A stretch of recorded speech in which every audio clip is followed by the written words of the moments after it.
Oke rekan-rekan sekalian, sampai ketemu kembali dengan saya. Pada pertemuan sebelumnya, saya sudah membahas tentang marketing environment. Ya, pada pertemuan itu saya sudah menjelaskan apa itu marketing environment, kemudian apa saja jenis-jenisnya. Ya, saya ingin mengulang sedikit supaya lebih masuk ya. Ada dua tipe lingkungan pemasaran yang kita sebut sebagai macro environment, yang kedua adalah micro environment. Minggu lalu saya menjelaskan tentang micro environment. Apa itu micro environment? Itu adalah seluruh faktor, seluruh keadaan yang bisa mempengaruhi bagaimana perusahaan itu memaintain atau melayani customer-nya. Ya, pada kesempatan itu saya jelaskan bahwa setidaknya ada 6 faktor yang terkait dengan micro environment, yaitu competitors, ada supplier, ada company, ada intermediaries, ada public, and ada customer. Pada pertemuan kali ini saya akan melanjutkan kembali ya lingkungan pemasaran itu, tetapi yang saya akan bahas adalah yang terkait dengan macro environment. Apa itu macro environment? Macro environment itu adalah mengacu kepada seluruh faktor-faktor eksternal yang tidak bisa dikontrol oleh perusahaan. Ya, kenapa? Karena faktor-faktor ini memang punya dampak yang sangat besar, sehingga kemudian perusahaan tidak punya daya dan upaya untuk bisa mengontrol faktor-faktor itu. Dan tentu saja karena dia tidak bisa terkontrol, itu juga berpengaruh besar terhadap bagaimana perusahaan itu beroperasi, bagaimana perusahaan itu memaintain dirinya, bagaimana perusahaan itu kemudian mampu membangun relasi yang baik dengan konsumen. Dan saya kira faktor-faktor ini akan secara langsung berpengaruh terhadap operasional perusahaan. Nah, pada pertemuan kali ini saya akan membahas satu persatu apa sih faktor-faktor eksternal itu. Apa sih faktor-faktor yang secara makro itu berpengaruh terhadap lingkungan pemasaran. Pertama adalah economics. Ya, peran Ukraina dengan Rusia itu berpengaruh terhadap negara-negara di sekelilingnya. Berpengaruh terhadap negara yang bersangkutan. Ya, berpengaruh terhadap kehidupan masyarakat, sehingga kemudian masyarakat itu punya daya beli yang sedikit.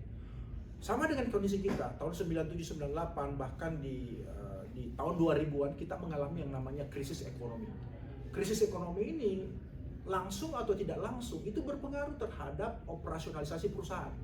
Kenapa? Karena krisis yang terjadi secara luas itu berpengaruh terhadap purchasing power masyarakat, daya beli masyarakat. Kalau daya beli masyarakat itu menurun, tentu saja perusahaan akan kesulitan menjual produknya. Jadi bisa dikatakan bahwa lingkungan ekonomi yang tidak stabil, yang terganggu, itu pasti akan berpengaruh terhadap perusahaan. Dan lingkungan ekonomi yang tidak stabil ini tidak bisa dikendalikan.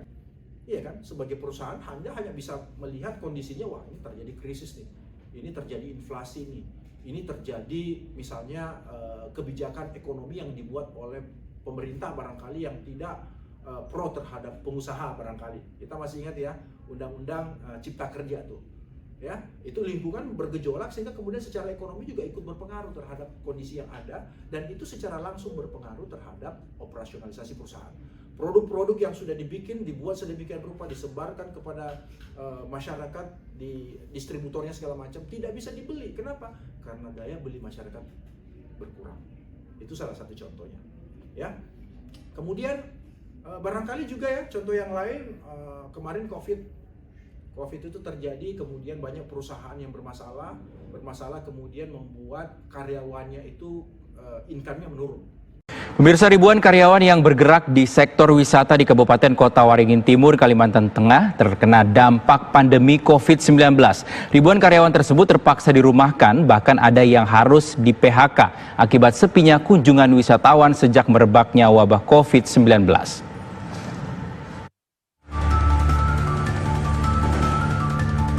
Sejak mewabahnya pandemi COVID-19, jumlah kunjungan wisatawan baik lokal maupun luar daerah sangat menurun drastis di Kota Waringin Timur. Selain karena ditutupnya sejumlah objek wisata oleh pemerintah daerah setempat, masyarakat juga enggan berkunjung ke tempat keramaian guna menghindari tertular virus COVID-19 yang telah merenggut ratusan nyawa di Indonesia. Untuk menghindari kerugian lebih besar, sejumlah pelaku usaha di bidang wisata seperti perhotelan, restoran, kafe, dan travel terpaksa harus menutup usahanya sementara waktu. Akibatnya ribuan karyawan di sektor wisata harus dirumahkan, bahkan ada yang harus di-PHK. Nah, income yang menurun itu artinya apa? membuat perusahaan karyawan atau masyarakat itu melakukan tindakan yang hati-hati dalam pembelian. Mereka akan bikin skala prioritas yang dibeli yang sifatnya primer aja dulu. Akhirnya apa? Produk-produk lain itu kemudian ya nanti deh pasti akan berpengaruh terhadap perusahaan. Berikutnya adalah lingkungan selanjutnya adalah political, lingkungan politik. Ya, tahun ini ya tahun depan ya kira-kira tahun depan 3 bulan lagi lah kita akan ada pemilihan legislator, pemilihan presiden, wakil presiden. Itu belum apa-apa, gonjang-ganjingnya sana sini. Ya, nah ini yang kita khawatirkan sebetulnya, mudah-mudahan pesta demokrasi ini itu membuat politik kita itu semakin bagus, semakin matang. Yang kita khawatirkan kalau terjadi misalnya konflik, ya yang membuat masalah, ya ada trouble di masyarakat, ada chaotic, itu pasti berpengaruh. Di beberapa negara, ya misalnya di Amerika ya, yang demokrasinya udah sangat stabil, siapa yang akan menjadi presiden, apa kebijakannya, itu berpengaruh terhadap industri, ya kan? Di Eropa juga sama tuh. Ketika partai konservatif masuk, kemudian atau partai-partai yang lain masuk, ada Green segala macam, isu-isu yang dibangun itu ikut berpengaruh terhadap kehidupan ekonominya. Ya, dalam hal ini dalam konteks itu perusahaan.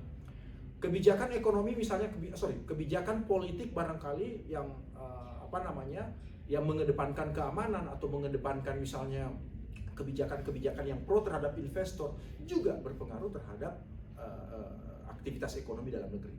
Kebijakan politik misalnya yang sifatnya memberikan tempat buat UKM untuk terus berkembang juga berpengaruh.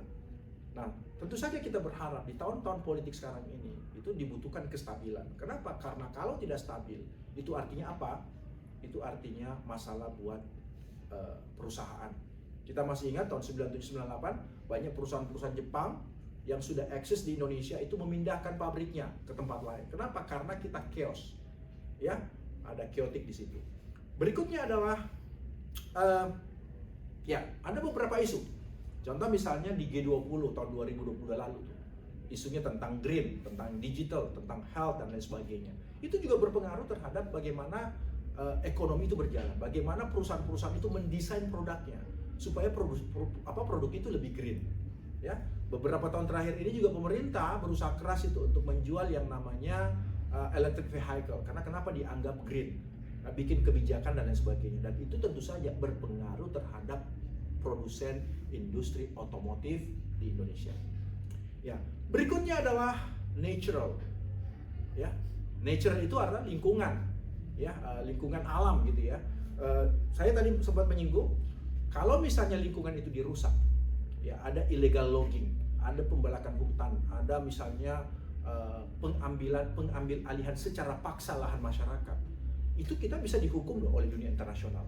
Ya, berita-berita tentang pembalakan hutan, berita-berita tentang bagaimana hutan itu dirusak dan lain sebagainya, berita-berita tentang bagaimana produk-produk dibuat dengan merusak lingkungan, itu juga bisa berpengaruh terhadap eksistensi sebuah produk. Ya, contoh misalnya dulu ada sebuah perusahaan tambang di Teluk Buyat sana, di Sulawesi Utara itu diberitakan secara masif bahwa dia merusak lingkungan. Apa yang terjadi? Semua orang menghukum perusahaan tersebut. Ya, dan saya kira masih banyak lagi bagaimana natural, ya sesuatu yang sifatnya lingkungan hidup itu yang berpengaruh terhadap perusahaan. Ya, belum lagi misalnya kita berbicara tentang sebuah perusahaan yang eksis dengan memanfaatkan sumber daya alam secara langsung. Dan ketika dia merusak itu, orang akan marah. Sekarang ini ada indikasi bahwa beberapa tempat di Indonesia itu sumber-sumber air minum itu dikuasai oleh pihak-pihak tertentu. Sehingga kemudian ada social movement bahwa yang mengatakan bahwa sumber-sumber air seperti itu harus digunakan seefektif mungkin untuk masyarakat. Nah, kalau misalnya ada kemarahan terhadap penguasaan sumber-sumber ini, maka perusahaan yang link dengan kegiatan itu pasti akan mendapatkan pengaruh yang besar terhadap lingkungan yang sifatnya makro ini. Oke, saya lanjut lagi, adalah teknologi. Beberapa tahun terakhir ini orang bicara tentang bagaimana teknologi digital itu merevolusi semuanya. Ya kan? Dulu di awal-awal kemunculan Gojek ya, kita sebut aja brandnya Gojek, yang menghubungkan antara konsumen tadi yang tadinya Gojek ini adalah di pengkolan, ya kan, kita harus nyari dulu, konsumennya harus nyari dulu, tiba-tiba ada digital di situ tengah-tengah. muncul perusahaan-perusahaan yang menghubungkan antara driver ojek ini dengan konsumen. Digital tuh, sesuatu yang barangkali tidak sempat kita pikirkan sebelumnya. Pun sebaliknya, ya, ada beberapa orang yang jualan secara online. Jual secara online, tadinya dijual secara fisik, tetapi pada saat yang sama sekarang dengan adanya teknologi digital, itu luar biasa berpengaruh terhadap situasi yang ada. Kemudian berikutnya adalah ada yang disebut dengan demografi. Ya, demografi itu artinya apa? Kalau sebuah kawasan jumlah orang tuanya banyak, jumlah generasi Z-nya banyak, jumlah bayinya banyak, itu berpengaruh terhadap eksistensi perusahaan. Contoh misalnya, ada sebuah perusahaan dari Taiwan ingin invest di Indonesia. Nah, kebetulan produknya itu adalah produk-produk bayi. Ya, barangkali cocok. Kenapa? Karena di Indonesia itu tingkat kelahiran makin banyak juga tuh. Sehingga kemudian itu cocok di segmen itu. Tapi pada saat yang sama ketika sebuah perusahaan di Indonesia ingin eksis di katakanlah misalnya Singapura atau Taiwan atau bahkan Korea dan Jepang dengan menjual produk-produk bayi, barangkali segmen pasarnya itu kecil. Kenapa? Karena di sana itu ada rasa malas oleh orang-orang muda untuk menikah. Ada rasa malas untuk punya anak banyak. Jadi segmennya kecil. Dengan kata lain, demografi itu berpengaruh terhadap eksistensi buat sebuah perusahaan. Berikutnya adalah culture. Ya, culture itu artinya apa? Ya, segala sesuatu yang dipegang teguh oleh masyarakat dan menjadi sebuah habit, kebiasaan. Ya, nah ini berpengaruh terhadap eksistensi perusahaan atau organisasi. Contoh misalnya yang paling sering kita temui adalah bagaimana McD dijual di India.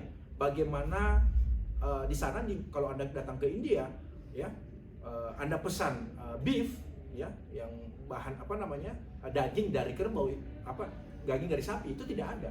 Kenapa? Karena di sana itu, ya sapinya itu adalah sesuatu yang sifatnya suci gitu ya, tidak boleh diapa-apain. Sehingga ketika McD eksis di sana, dia tidak menjual beef. Kenapa? Karena beef itu dianggap sebagai melawan tradisi masyarakat, melawan kebiasaan-kebiasaan. Sehingga kemudian perusahaan ketika dia ingin eksis di suatu tempat, dia harus bisa melihat kebiasaan-kebiasaan masyarakat. Jangan sampai bertentangan. Ketika dia bertentangan, itu artinya apa? Itu artinya akan berpengaruh terhadap operasionalnya dia. Dan ketika kita bertentangan dengan itu artinya apa? Kita membuat company kita menjadi tidak bisa eksis. Ya. Nah, saya kira ini adalah 6 hal yang perlu saya garis bawahi, dan ini sesuatu yang sangat penting untuk dipahami. Saya ulang lagi, yaitu pertama tadi adalah ekonomi, politik, natural, teknologi, demografi, and culture. Ini sesuatu yang sangat penting. Dan ketika Anda memahami ini, maka sesungguhnya Anda sudah berusaha untuk membuat perusahaan Anda eksis lebih jauh. Terima kasih, sampai bertemu pada pertemuan selanjutnya.